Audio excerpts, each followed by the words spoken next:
selamatkan Adrian. Tak payahlah tiup. Allah selamatkan Adrian. Allah selamatkan Muhammad Putra Adrian. Afan pula. Allah selamatkan kamu. Sofia tengok je. Hari ni tak ada karen. Sambut jadi tak ada karen. Mana pisau? Kak Afan. Kakak, pisau kat kepala kau. Bagilah. Abang, kau letak tutup lampu tu. Tutup.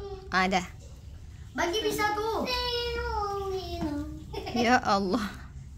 Oh, tak makan. Ni Bagi pinggan kat abang. Afnan, Eden lu sebagi nak jadi dia ni. Tepilah Muhammad Putra Afnan. Sofia dah tunggu lama dah tu. Tak bergerak. Tak abang ni. Dia dah tiup dulu dah.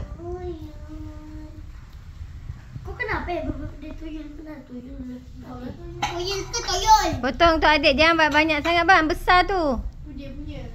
Ini anak raja punya. Potong adik kecil je. Aku dah selesai. Kalau macam aku besar. Sebab aku besar. Aku dah besar.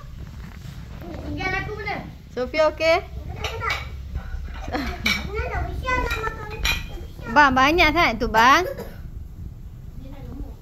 Potong lah. Kau punya tu bagi adik sikit. Muhammad. Itu besar. Kecil lagi. Dah. Kejap lagi nak tambah lah lagi. Aida punya besar. Dah aku punya dah jadi kan. Aku nak besar. Kau tak nampak lah weh. Buka lampu kau tu bang. Aku. Mana? Itu lampu kereta buka. Nampak aku tak nampak lah. Asal dia tidur kereta ni. Aku kalau ada sini. Try. Lampu handset kamu kan ada. Kenapa buka?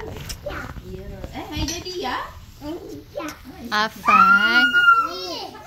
Aku buka lampu. Lagi apa pijak gitu? Hai jadi ya tu. Afan tepilah. Punya tin mana? Jadi abang lah. Ibu nak kencing lah. Ada apa?